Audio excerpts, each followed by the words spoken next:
शिवाजी और उनके गुरु समर्थ गुरु रामदास जा रहे थे, रास्ते में बाढ़ का पानी आ रहा था। एक ही स्थान था छोटा सा जहाँ से देख करके लगता था कि आदमी पार जा सकता है। तो हर समय में गुरु के पीछे शिष्य चलते थे। वहाँ पर जैसे ही उनने देखा तो शिवाजी ने कहा कि मैं आगे जाऊँगा, आप पीछे रहिए। समर्थ गुरु रामदास ने कहा अरे गुरु के पीछे शिष्य चलता है। बोले नहीं नहीं, मैं आगे जाऊँगा। आगे जाने लगे और उन्हें जब देखा कि नदी सेफ है तो उन्होंने अपने गुरु से कहा कि अब आप आ जाइए। समर्थ गुरु रामदास ने कहा कि तूने गुरु की आज्ञा का पालन नहीं किया, गुरु के पीछे शिष्य चलता है। छत्रपति शिवाजी बोले कि गुरुदेव, यदि मैं डूब जाता तो आप 10 शिवाजी खड़े कर लेते, पर यदि आप डूब जाते तो 10 शिवाजी मिलकर के एक समर्थ गुरु रामदास खड़ा नहीं कर सकते थे। ये जो संस्कृति है दोस्तों, ये जो संस्कार हैं, वो किसी देश की पहचान होते हैं। उस राष्ट्र की आत्मा, उस राष्ट्र की जो आइडेंटिटी होती है वो उस देश की संस्कृति में बसती है, वहाँ की सभ्यता में नहीं बसती। तीर्थ जो है वो बड़े पवित्र भाव के साथ स्थापित किए गए थे। इसलिए किए गए थे कि इन तीर्थों के माध्यम से सामाजिक उत्थान का केंद्र बने। ये तीर्थ राजतंत्र को मर्यादित करने का केंद्र बने। ये तीर्थ व्यक्तिगत प्राण ऊर्जा के संचार का केंद्र बने। ये तीर्थ इसलिए थे दोस्तों क्योंकि ये तीर्थ पूरे भारत को एक क्षेत्र में, एक जगह पर लाने का माध्यम थे, कारण थे सांप्रदायिक एकता का। ये तीर्थ इसलिए थे दोस्तों क्योंकि इन स्थानों पर जो प्राकृतिक और आध्यात्मिक वातावरण था वो व्यक्ति को नई ऊर्जा से सराबोर करता था। इन तीर्थों पर व्यक्ति ऋषियों से मिलकर के आता था। इन तीर्थों पर व्यक्ति साधना के लिए, संस्कार के लिए पहुंचता था। मनुष्य के जीवन में 2 ही पथ हैं, या तो आदमी बाहर की ओर चला जाता है या भीतर की ओर चला जाता है। यदि व्यक्ति भीतर की ओर जाए, साधक बने, लेखक बने, चिंतक बने, विचारक बने, तो उसके लिए सुधारक बन पाना संभव नहीं होता। महापुरुषों को आप देखो, यदि आप महापुरुषों को देखो, विवेकानंद ने बोला तो उनके लिए लिख पाना संभव नहीं हो पाया। महर्षि अरविंद ने साधना करी तो उनके लिए बोल पाना संभव नहीं हो पाया। और यदि आप गुरुदेव के जीवन को देखो तो ऐसा लगता है कि दोनों ही शिखरों पर गुरुदेव जो कर गए हैं उसको दोबारा कर पाना संभव नहीं। एक साथ 3400 के करीब पुस्तकें लिख गए, एक साथ 6000 के करीब लेक्चर दे गए, एक साथ 3000 के करीब संगठनों की स्थापना कर गए। ऐसा लगता है कि एक ही व्यक्ति आया और 1 लाख का जीवन जी करके चला गया। आदमी को एक छोटी सी जॉब करनी है तो उसके लिए उसको नेसेसरी क्वालिफिकेशन चाहिए। क्वालिफिकेशन नहीं हो तो नॉलेज चाहिए, नॉलेज नहीं हो तो स्किल चाहिए, पर आपको कुछ ना कुछ तो चाहिए। या तो आपके पास अनुभव हो, या आपके पास नॉलेज हो, या आपके पास स्किल हो, या आपके पास क्वालिफिकेशन हो। इन सब के अभाव में भौतिक जगत में कुछ नहीं मिलता। तीर तुक्के से, धोखाधड़ी से, डाका डालकर, चोरी करके यदि किसी को कुछ मिल भी जाए तो ठहरता नहीं। थोड़े समय के लिए यदि ले भी ले व्यक्ति तो उस पर स्थिर नहीं रह सकता। भौतिक जगत में, लौकिक जगत में, सांसारिक जगत में सफलता के लिए व्यक्ति को अपनी पात्रता का प्रमाण पत्र देना पड़ता है। जब आपको एक चपरासी की जॉब बिना अपना प्रमाण पत्र दिखाए नहीं मिलती तो आध्यात्मिक जगत में व्यक्ति गुरुदेव और विवेकानंद बिना पात्रता का प्रमाण पत्र दिए बन जाएगा? संभव ही कैसे है? देवालयों को जगाने की आवश्यकता है दोस्तों। इमारतें बनाना बंद करो, इंसानों को बनाना शुरू करो, ये देवालय कहते हैं। इंसानों को बनाने की आवश्यकता है। इनके अंदर क्रांति की ऐसी आग पैदा करने की आवश्यकता है कि व्यक्ति वहां पर जाए, आदमी वहां पर जाए तो मसीहा बन करके लौटे। आदमी वहां पर जाए तो अपने चिंतन को, चरित्र को, व्यवहार को, गुण को, कर्म को, स्वभाव को बदल करके लौटे। इन देवालयों को नैतिक, सामाजिक, बौद्धिक क्रांति का आधार बनने की आवश्यकता है। इन देवालयों को जागृत और जीवंत देव संस्थान बनने की आवश्यकता है दोस्तों। जितना कीमत है इंसान की वो तो श्रम की ही है। बल तो बहुतों के पास हमसे ज्यादा होता है। हाथी के पास हमसे ज्यादा बल है, घोड़े के पास हमसे ज्यादा बल है, गैंडे के पास ज्यादा है, भैंसे के पास ज्यादा है। बल की दृष्टि से ज्यादा है।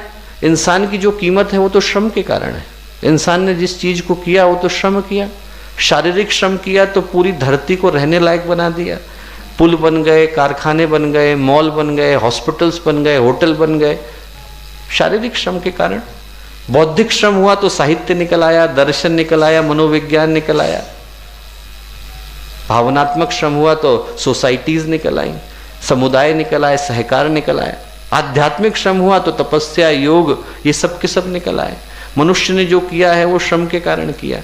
गुरुदेव ने कहा कि यदि हर कार्यकर्ता एक संकल्प लेता है कि अपने अंदर श्रमशीलता रहेगी, एक क्षण के लिए भी हम लोग खाली न बैठे।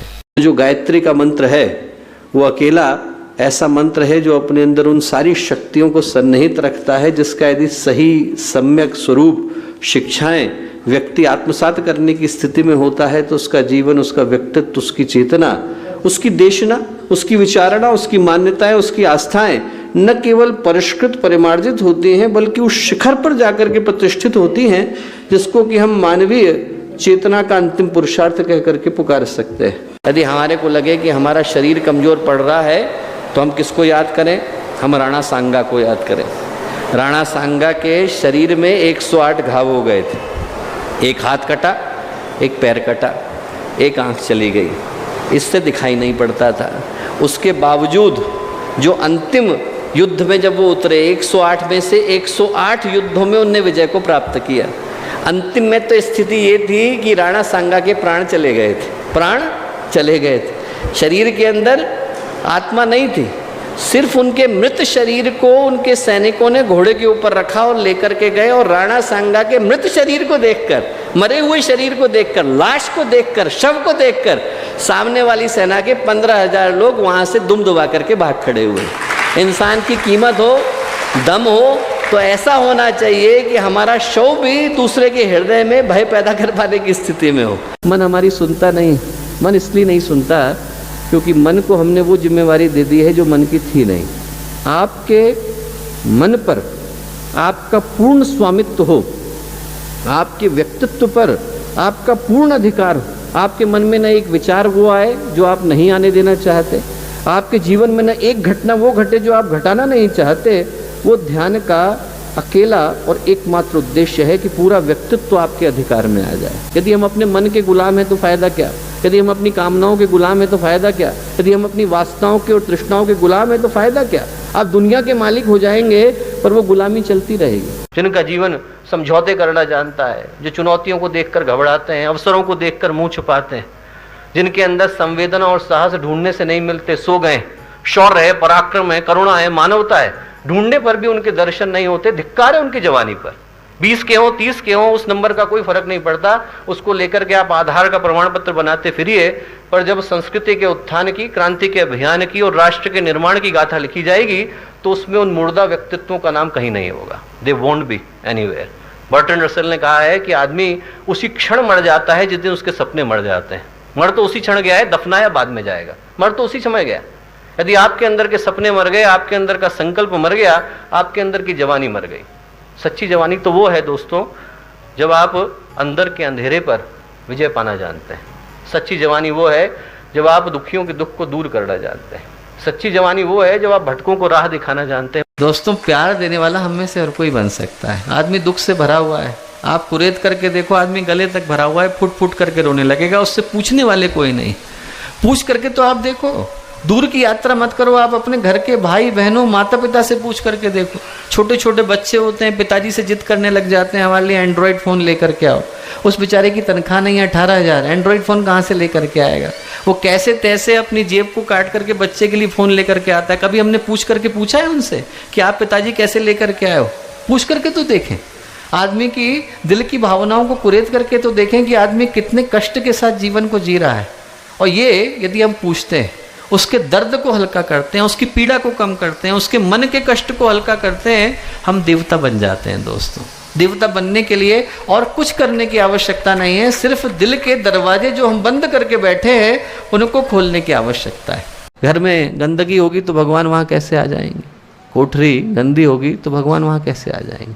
मन में कुविचार हो, छल हो, छद्म हो, कपट हो, छिद्रता हो, स्वार्थ हो, संकीर्णता हो, निकृष्टता हो, तो भगवान का आगमन वहाँ नहीं हो सकता। दोस्तों, भगवान को आने के लिए अंदर की सफाई करनी जरूरी है, व्यक्तित्व का परिमार्जन, व्यक्तित्व का परिशोधन जरूरी है। सारा ध्यान हम लोगों का बाहर की तरफ चला जाता है। पूजा का घर कैसा हो, कौन सी मूर्ति को रखें, कौन से पूजा घर में व्यक्ति को बिठाएं, कहाँ पर आसन हो, कहाँ पर पानी हो, इन सारी चीज़ों के लिए हम लोग मेहनत करते हैं, बाहर की सफाई को अच्छे से अच्छा करते हैं, अंदर की भूल जाते हैं।